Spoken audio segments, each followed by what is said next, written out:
নমস্কার, আপনারা দেখছেন TV9 বাংলা। আমি কমলেশ। গত কদিন ধরেই একটা ঘূর্ণিঝড় নিয়ে অনেক জল্পনা চলছে সোশ্যাল মিডিয়াতে।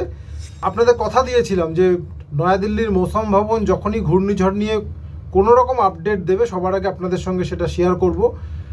ঘূর্ণিঝড় একটা আতঙ্ক বাংলার কাছে। আমরা গত কয়েক বছরে, বিশেষ করে 2019, 2020, 2021 পরপর 3 বছর এত ঘূর্ণিঝড়ের ঝাপটা পেয়েছি।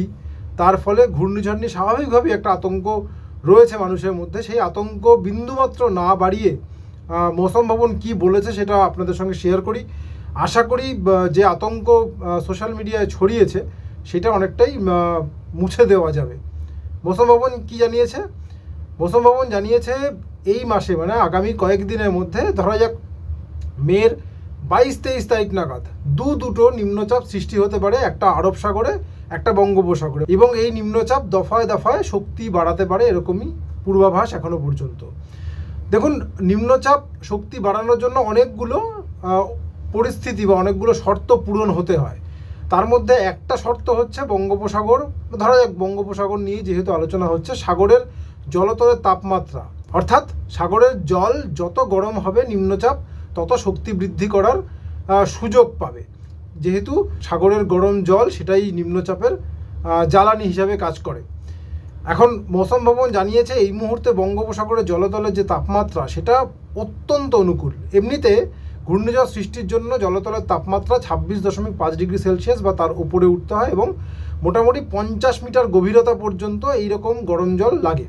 এখন এই মুহূর্তে বঙ্গোপসাগরে বেশিরভাগ জায়গা জুড়ে জলতলের তাপমাত্রা 30 থেকে 31 ডিগ্রি সেলসিয়াসের আশপাশে রয়েছে, অর্থাৎ যা দরকার তার থেকে অনেকটা বেশি রয়েছে। এর সঙ্গে আরও অন্যান্য পরিস্থিতিও মোটামুটি অনুকূল। তার জন্যই আবহবিদরা বলছেন যে আগামী 23 তারিখে নিম্নচাপ সৃষ্টি হওয়ার পর বেশ কয়েকদিনের মধ্যে, 24 তারিখের পর প্রথমে এটা গভীর নিম্নচাপ বা ডিপ্রেশন সৃষ্টি হবে, এবং তারপরে আরও কয়েক দফা অর্থাৎ অতি গভীর নিম্নচাপ সৃষ্টি হতে পারে।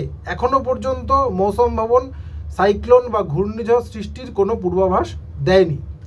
একটা আলোচনা চলছে যে প্রতিবারই ঘূর্ণিঝড়ের আলোচনা শুরু হলেই বলা হয় যে এই ঘূর্ণিঝড়টা আয়লা, আমপান, ইয়াসকেও ছাপিয়ে যেতে পারে। এক্ষেত্রে হাওয়া অফিসের যে অন্দরের খবর, যেটুকু পূর্বাভাস আবহবিদরা দিয়েছেন, তার নির্যাস যে এই ঘূর্ণিঝড় যদি বা সৃষ্টি হয়ও সেটা আমপান বা ইয়াসের মতো শক্তিশালী হওয়ার কোনো সম্ভাবনা এখনো পর্যন্ত দেখা যাচ্ছে না। এখন প্রশ্ন হচ্ছে যে এই ঘূর্ণিঝড় যদি আদৌ সৃষ্টি হয় বা নিম্নচাপ যেটা হচ্ছে সেটা কি বাংলার দিকে এগিয়ে আসতে পারে? বাংলার গায়ে কি দুর্যোগের ঝাপটা লাগতে পারে?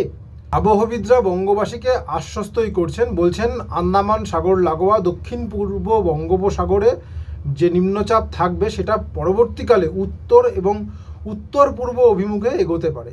এই অভিমুখে যদি ওই জায়গা থেকে কোনো নিম্নচাপ শক্তি বাড়াতে বাড়াতেও এগোয়, তার অভিমুখে বাংলাদেশ বা মায়ানমার পড়ে যাওয়ার সম্ভাবনাই বেশি।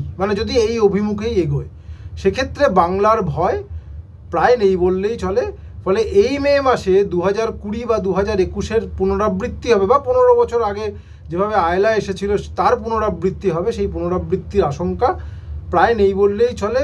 মৌসম ভবনের যে আউটলুক সেটা কিন্তু একথাই বলছে, এবং শুরুতে যেটা বলেছিলাম, বিন্দুমাত্র আতঙ্ক না ছড়িয়ে মৌসম ভবনের পূর্বাভাস আপনাদের কাছে পৌঁছে দেব। আপাতত এটাই বলার যে ঘূর্ণিঝড় সৃষ্টি হবে এরকম কোনো সম্ভাবনার কথা এখনও পর্যন্ত মৌসম ভবন জানায়নি। এটুকুই জানানো হয়েছে নিম্নচাপ হবে, এবং সেটা বেশ শক্তিশালী নিম্নচাপে পরিণত হতে পারে, এবং এর প্রাথমিক অভিমুখ এখনও পর্যন্ত যা, তাতে বাংলাদেশ এবং মায়ানমার হওয়ার সম্ভাবনাই বেশি। এটুকুই আপাতত বলার। সঙ্গে থাকার জন্য অনেক ধন্যবাদ।